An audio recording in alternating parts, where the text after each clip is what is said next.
Hi guys! Welcome back to Paduster's Tips and Tricks by Mommy Cheryl. May tanong ako sa inyo guys. Kayo ba ay mahilig sa Yakult?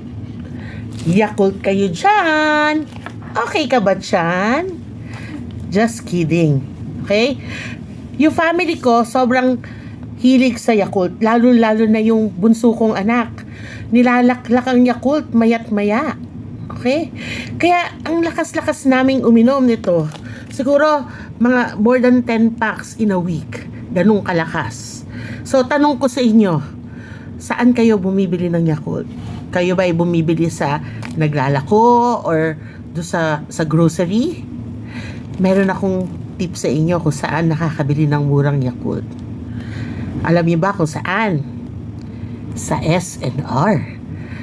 Ito ay only 48.50 lang sa SNR ang isang pack. Compared sa ibang grocery na nag-range sa 50 to 55 pesos. Ang laking tipid, di ba? Kahit papano, kung makakasampu ako, kunyari na lang, compared sa 50 pesos na Yakult. Kung makakasampu ako in a week, edi 15 pesos din yun, di ba? Kasi difference niya is 150. Sayang lang din. So yun lang guys. Natuwa lang ako dahil kahit papano nakasave kami sa Yakult compared sa pagbili sa other grocery store. Kasi 150 is 150, diba? Kung compare mo siya sa 50 pesos. And it's even 650 kung dun sa nagbebenta ng 55 pesos a pack.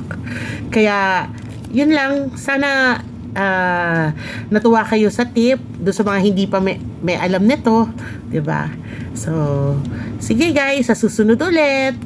See you. Bye.